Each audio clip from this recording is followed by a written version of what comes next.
안녕하세요. 100년 해로 함께 나이 들어가며 성장할 수 있는 자산을 찾고 있는 해로입니다. 오늘은 양파리 멘토님의 2강 강의를 듣고 수강 후기를 남겨봅니다. 이번 2강에서는 시장 상황에 따라 전세를 완벽하게 놓는 법에 대해서 강의해 주셨는데요. 그동안 저평가되어 있는 매물을 찾아서 더 저렴하게 매수하는 것에만 초점이 맞춰져 있었다면 이번 강의를 통해서는 투자란 매수뿐만 아니라 전세 세팅과 매도까지 포함된 종합 과정임을 다시 한번 되새기게 되었습니다. 특히 전세 세팅이 제대로 되지 않으면 더 많은 투자금과 시간을 쏟아붓게 된다는 점을 깨닫고 강의에 좀 더 집중하게 되었죠. 좋은 내용 알려주신 양파링 멘토님께 다시 한번 감사드립니다. 이번 2강에서는 제게 인상 깊었던 점들과 바로 적용해보고 싶었던 점들을 다음과 같이 뽑고 싶습니다. 나에게 인상 깊었던 점 중에서 첫 번째는 주인 전세는 가계약 전에 매매 특약과 전세 특약 모두 사전 합의가 필요하다는 점입니다. 매매 계약 작성 시에는 집 보여주기 협조라는 특약을 필수로 기재해야겠고요. 돈이 오가지 않고 매매 대금과 상계 처리한다는 내용 삽입도 필수로 넣어야 될 것 같습니다. 그리고 주인 전세는 가계약 전 매매 특약과 전세 특약 모두 사전에 합의하는 것이 중요하겠습니다. 두 번째는 전세 세팅하는 방법이 5개나 있다는 것을 이번에 처음 알게 된 사실인데요. 종류를 말씀드리자면 첫 번째는 현금 전세, 두 번째는 새낀 물건, 세 번째는 주인 전세, 네 번째는 매도자 전세 계약 후 승계, 다섯 번째는 잔금 치고 전세 세팅이었습니다. 이렇게 다양한 전세 세팅법이 있으니 각 세팅법의 특성을 이해하고 매수 당시 상황에 맞춰서 내게 가장 유리한 조건으로 전세를 세팅해야겠습니다.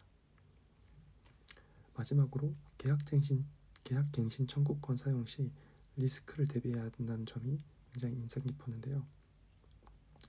계약갱신 청구권 사용은 묵시적 갱신 상황에서는 임차인이 계약 해지 요구권을 사용했을 때 해지 요청 후 3개월 뒤 계약 만료 시점까지 전세금을 반환해 줘야 된다는 사실을 이번에 저도 처음 알게 되었습니다. 세입자가 갱신 청구권을 사용하게 될 경우 만에 하나 발생할 수 있는 리스크를 미리 대비해 두는 것이 무엇보다 중요할 것 같습니다. 적용해 보고 싶었던 점들도 있었는데요. 첫 번째는 적정 전세가를 설정하는 3단계에 따라서 전세가를 세팅한다는 것입니다. 전세가를 세팅할 때는 3가지 중요한 요소가 있었는데요. 바로 단지, 생활권, 공급이었습니다. 특히 같은 단지 내에서 아래 위 평형의 적정 전세가를 확인하는 것이 매우 중요함을 이번에 알게 되었고 다음 투자 시 꼭 적용해 보고 싶습니다.